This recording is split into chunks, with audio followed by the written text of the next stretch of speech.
Damai sejahtera Allah yang melampaui segala akal, itulah yang memelihara hati dan pikiranmu dalam Kristus Yesus Tuhan kita. Amin. Saudaraku, sebelum saya membacakan firman Tuhan, ada baiknya seperti kata pepatah, tak kenal maka tak sayang, kenal maka sayang. Memang tadi sudah diperkenalkan, nama saya Pendeta Mei Boruna Pitupulu, melayani sebagai pendeta fungsional di HKBP Bandung Barat. Suami Marga Sirait, anak 1 perempuan dan sedang kuliah di Unpad. Kiranya perkenalan kita yang singkat ini dapat membawa sukacita bagi kita. Shalom.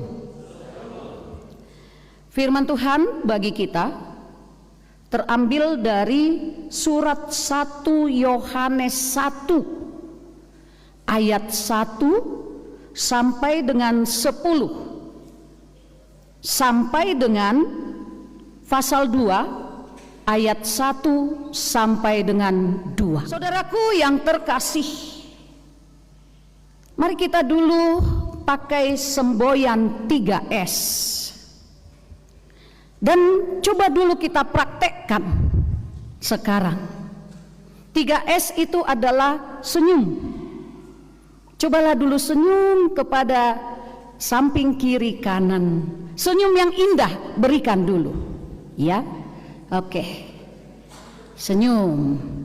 Yang kedua adalah sapa. Sapa dulu kiri kananmu. Sapa.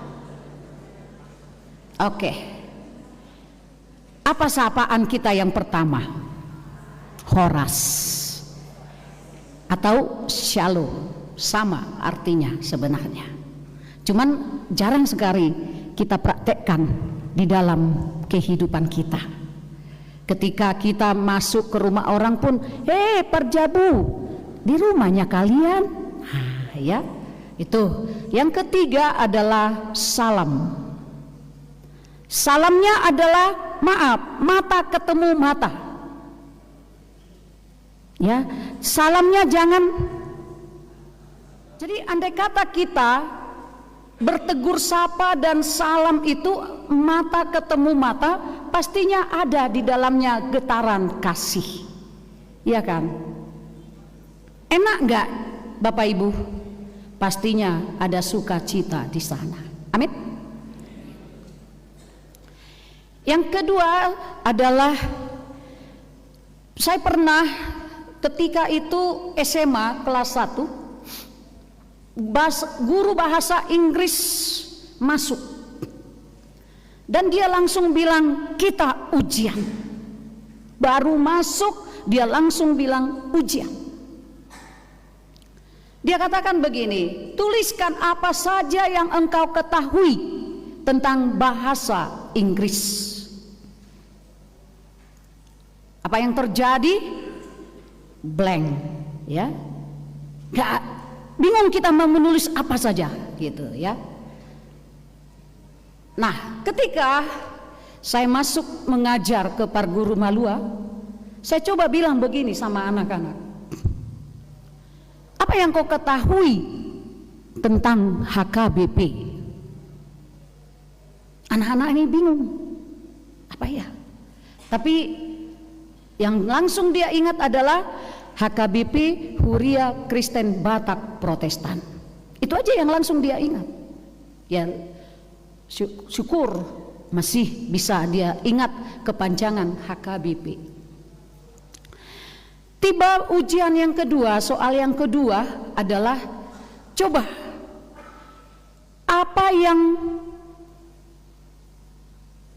sebutkan satu ayat saja yang ada di Alkitab yang kau ketahui. Coba Bapak Ibu, jawabannya apa Bapak Ibu? Kejadian 1, di mula-mulana di topa debata langit dotano. Andai kata Bapak Ibu, saya bertanya kepada kita, Coba dulu satu aja ayat sebutkan. Apakah masih seperti Parguru Malua itu? Satu ayat aja. Satu ayat.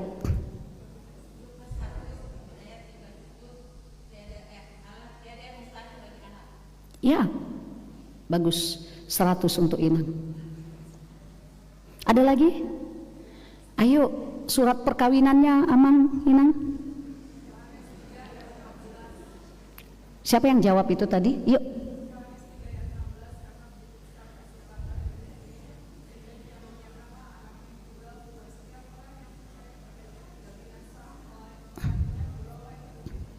Oke, terima kasih. Tapi itu bukan ayat perkawinan Inang kan? Oh, tadi karena udah terlewat Inang. Enggak apa-apa. Ayo surat perkawinannya. Yang baru menikah mungkin? Ya biasanya kan kalau yang menikah ini kan pada umumnya pikirannya bukan ke khotbah itu, tapi adalah acara yang di gedung. Ya, orang tua juga nggak fokus pada khotbah, fokusnya adalah bagaimana acara di gedung. Atau jangan itu ayat CD.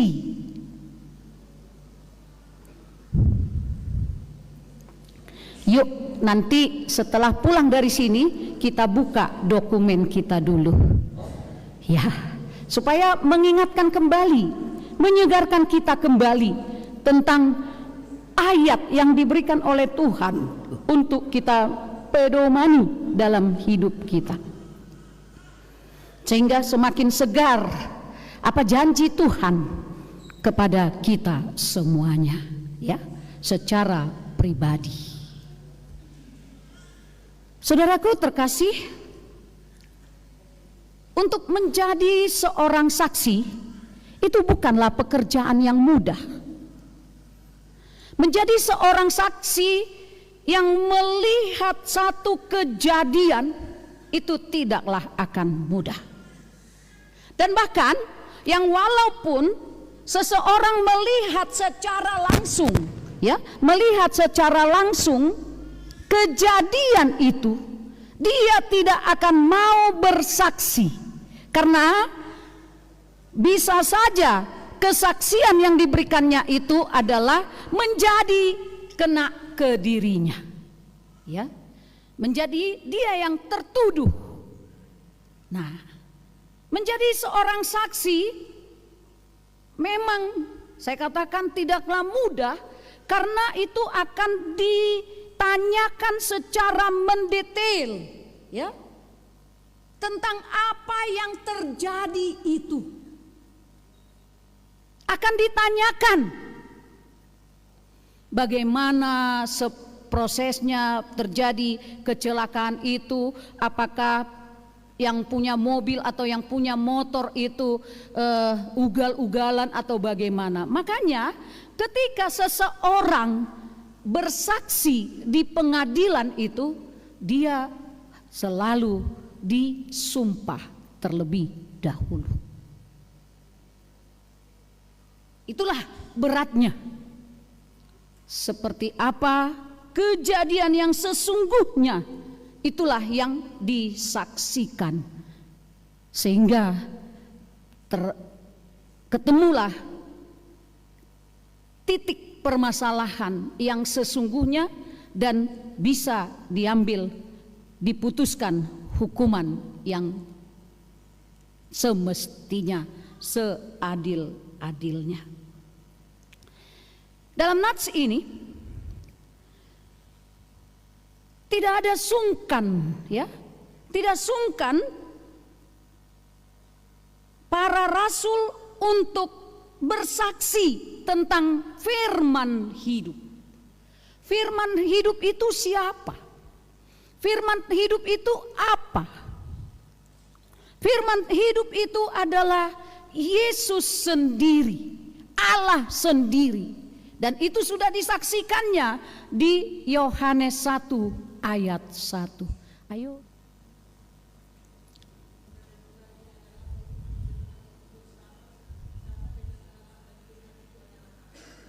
Iya, terima kasih. Ya, sudah jelas sekali di situ adalah bahwa firman itu adalah Allah yang sudah ada bersama-sama dengan kita. Nah, di sini dikatakan adalah bahwa Yohanes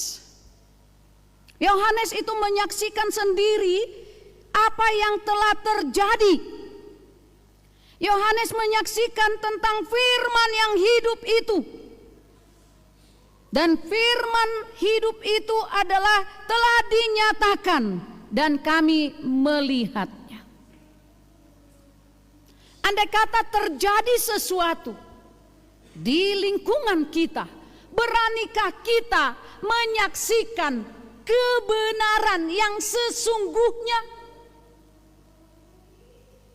Karena kebenaran itu yang harus dinyatakan. Sebagai Rasul Yohanes itu dengan sangat-sangat jelas terang mengatakan, kami bersaksi dan memberitakan kepada kamu tentang hidup kekal. Ya, Yohanes ini kan adalah salah satu dari murid Tuhan Yesus yang dikasihinya. Dan Yohanes pastinya kemana Tuhan Yesus pergi, ke situ dia ikut. Dan dia sudah jelas sekali melihat apa yang terjadi. Selain dari kesaksian Yohanes tentang firman hidup dan hidup yang kekal itu, di sini juga dia menyatakan bahwa Allah adalah terang. Dalam kitab Alkitab kita ini, Tuhan Yesus tidak pernah berkata bahwa akulah kematian, akulah kegelapan. Tidak ada. Tapi yang ada dinyatakanlah adalah akulah jalan dan kebenaran dan hidup. Tidak seorang pun yang nyampe kepada Bapa kalau tidak melalui aku. Makanya tema atau topik minggu kita adalah kita hidup di dalam terang. Karena Allah itu adalah terang. Siapapun kita suruh, kalau dia berjalan di dalam terang, pasti dia tidak akan takut. Anak kecil kita suruh beli dulu nak ini, dia tidak akan takut. Tetapi ketika kegelapan atau ketika gelap, mau kita gaji berapapun anak kecil, yuk nak pergi dulu ke warung beli ini, dia tidak akan mau. Karena apa? Dia takut dan boleh saja ditakuti oleh abang atau kakaknya dengan mengatakan, awas ada ugep bego, katanya ada hantu. Ya. Nah, sering sekali juga kita menakut-nakuti anak-anak kita. Awas ada hantu. Saya bertanya dulu, benarkah ada hantu Bapak Ibu? Adakah hantu orang meninggal? Nah, lalu kenapa kita bilang, tadi Bapak ada loh, bego Bapak ada mengikuti kita gitu. Memang orang Batak itu sangat takut dengan kematian. Mudah-mudahan gak ada lagi jemaat di Jalan Lurah ini ketika membicarakan orang yang meninggal mengatakan Satabi Jabon. Gak ada lagi ya. Itulah buktinya bahwa orang Batak itu sangat takut dengan kematian. Perasaannya ketika dia membicarakan orang yang sudah meninggal, lalu dia datang, hantunya datang dan akan mencekik kita. Itu seolah-olah ya. Kalau ditanya ada hantu, ada. Hantu itu adalah setan yang mungkin juga menyerupai orang yang kita kasihi yang sudah terlebih dahulu pergi mendahului kita. Itu dia. Jadi artinya semua bisa dipakai setan untuk melakukan misinya. Tapi hati-hati dengan setan atau iblis. Iblis itu ternyata ada pernah katanya rapat iblis. Jadi ketika mereka rapat ada penghulunya. Penghulunya bertanya, apa yang harus kita lakukan kepada orang Kristen yang selalu masih taat setia kepada Tuhan mereka. Jadi ada yang pertama mengatakan, nanti ku bilang aja nggak ada sorga. Penghulu itu bilang begini, mulai dari anak kecil sampai dewasa sampai opung-opung pun sudah ditanamkan bahwa sorga itu ada. Yang kedua mengatakan adalah, nanti aku bilang aja bahwa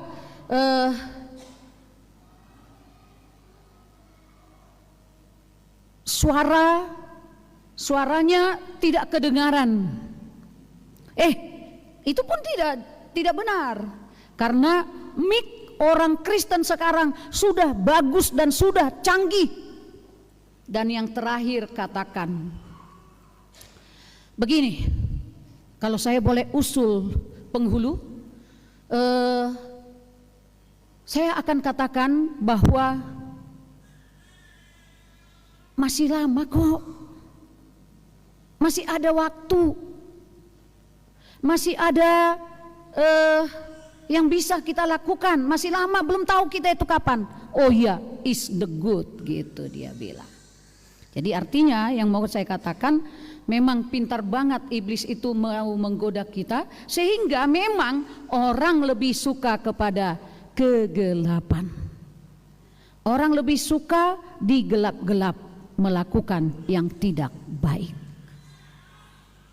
Padahal di sini dikatakan jelas sekali bahwa Allah adalah terang. Jadi kalau Allah adalah terang, berarti manusia, orang yang percaya kepada Dia adalah hidup di dalam terang. Hidup di dalam terang itu sebenarnya jauh lebih enak dibanding dengan hidup di dalam kegelapan. Namanya gelap, pasti kita tidak melihat apapun. Kita tidak bisa mengetahui apa yang terjadi. Tetapi kegelapan itu selalu disukai oleh orang. Apa itu? Satu diantaranya di sini disebut adalah dusta, bohong. Jadi kita seorang pendusta dikatakan jika kita mengatakan bahwa kita tidak berdosa. Hanya siapa yang pernah kalian dengar Amang dan Inang yang mengatakan bahwa dirinya tidak berdosa? Ada? Ada di Alkitab kita itu. Siapa?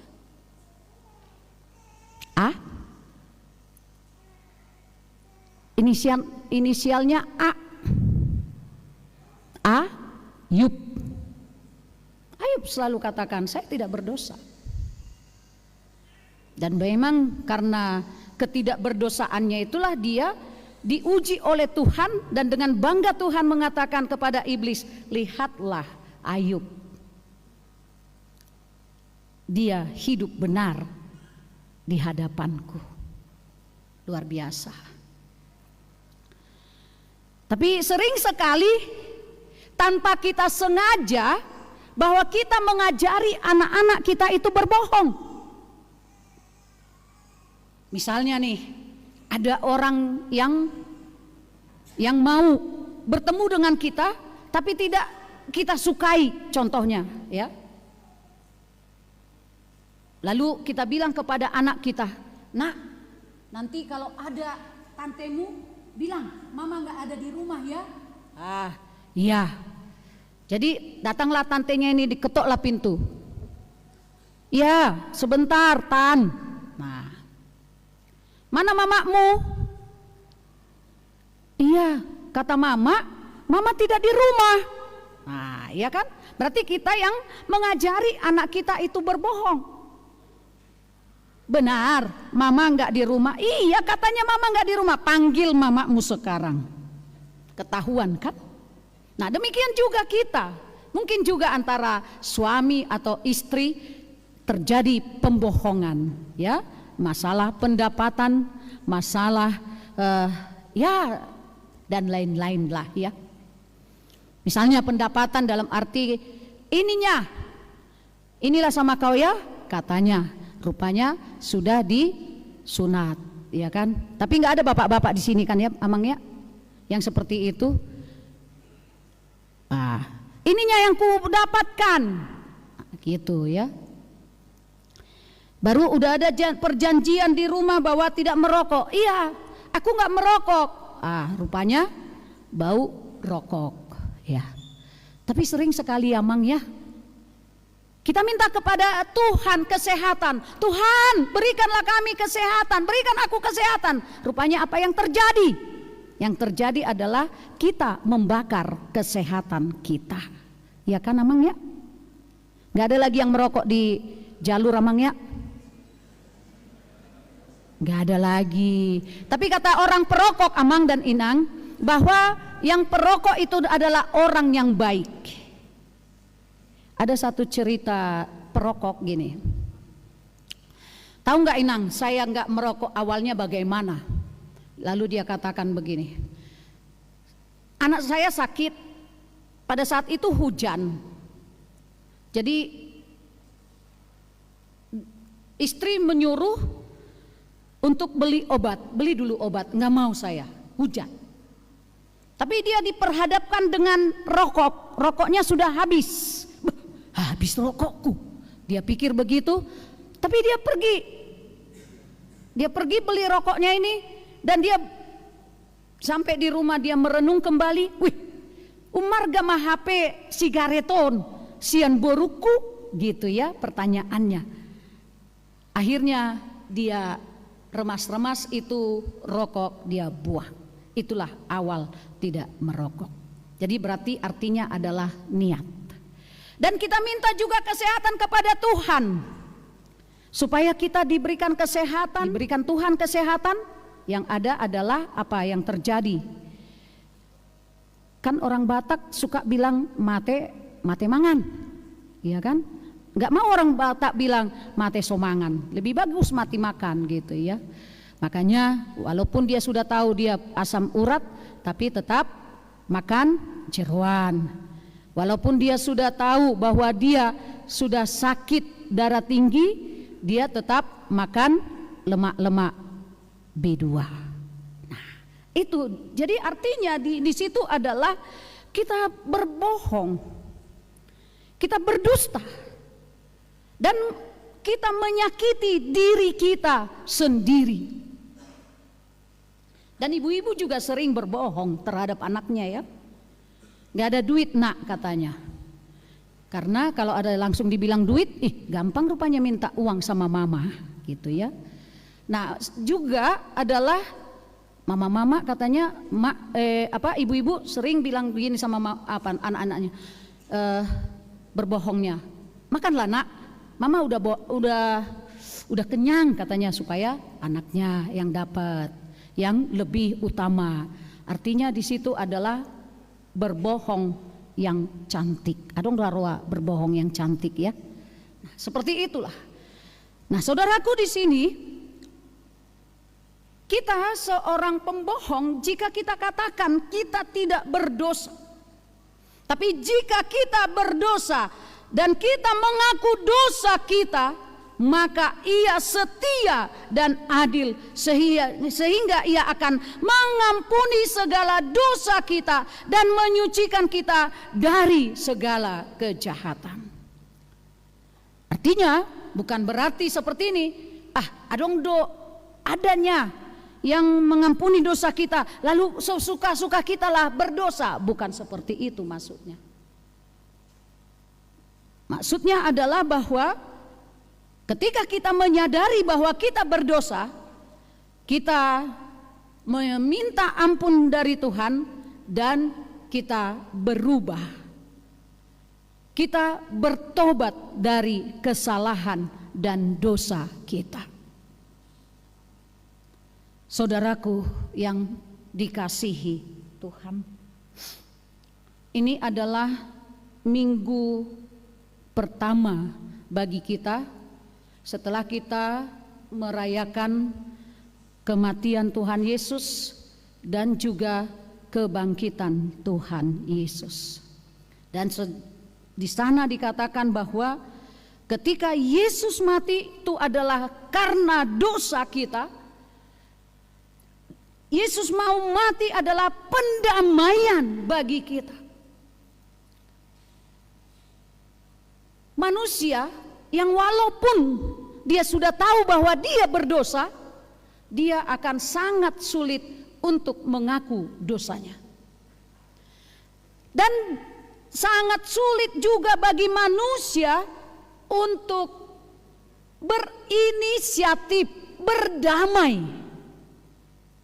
Makanya sampai sekarang pun seorang bapak akan sangat sulit minta maaf kepada anaknya, walaupun bapaknya tahu bahwa dia yang salah.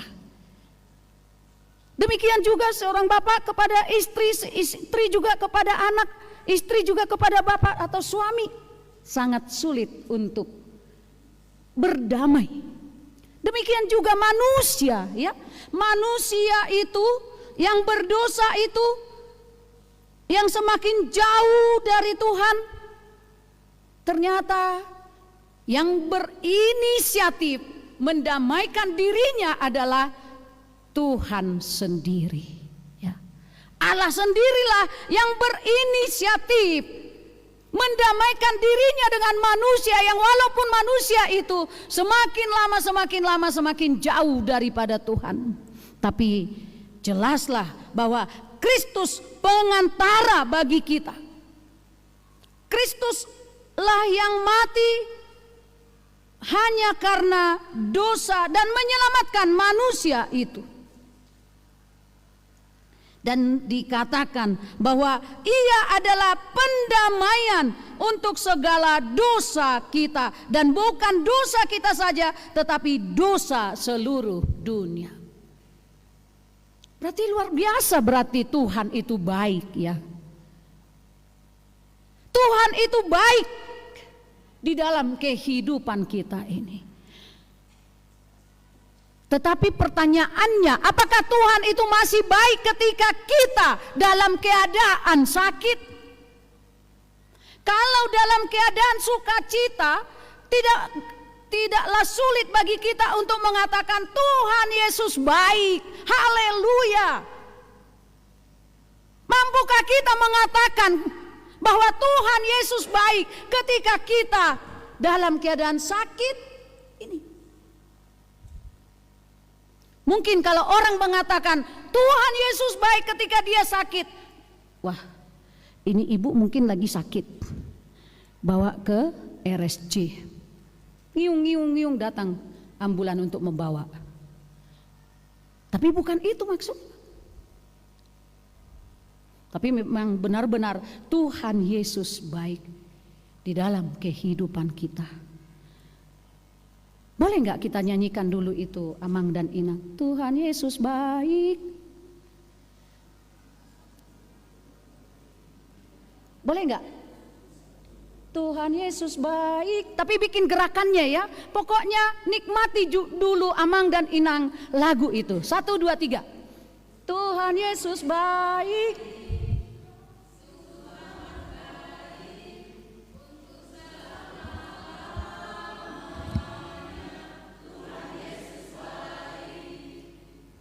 Wah, sepertinya belum semangat, ya. Coba dulu bikin, Dek. Tuhan Yesus baik. 1, 2, 3.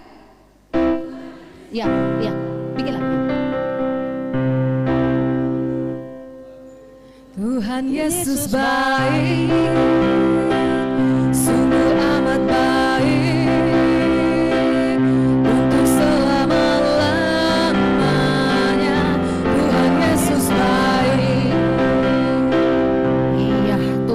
Yesus baik.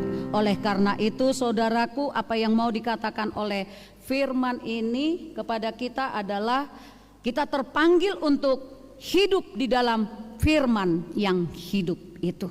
Itu yang pertama. Seperti apapun sulitnya, cobalah hidup di dalam firman yang hidup itu. Adakah di antara kita yang sudah pernah full membaca ini? Ada? Ya, ada. Luar biasa. Jadi cobalah dulu satu ayat satu hari, kalau enggak boleh satu pasal. Oke, itu yang pertama. Yang kedua, dikatakan oleh Nats ini dan terpanggil untuk hidup di dalam terang firman Tuhan. Yang ketiga, yang mau dikatakan oleh firman Tuhan kepada kita, kita terpanggil untuk hidup dalam kebenaran Allah. Hidup di dalam kebenaran Allah. Yang keempat, yang mau dikatakan oleh Nats ini kepada kita adalah Kristus menjadi pendamaian bagi kita. Sebelumnya kita adalah seteru Allah, tetapi kita sudah diperdamaikan oleh Allah. Oleh karena itu saudaraku, seperti permintaan dari minggu ini kepada kita, hiduplah songo poso-poso nai baru tubuh nawasan di susu natama.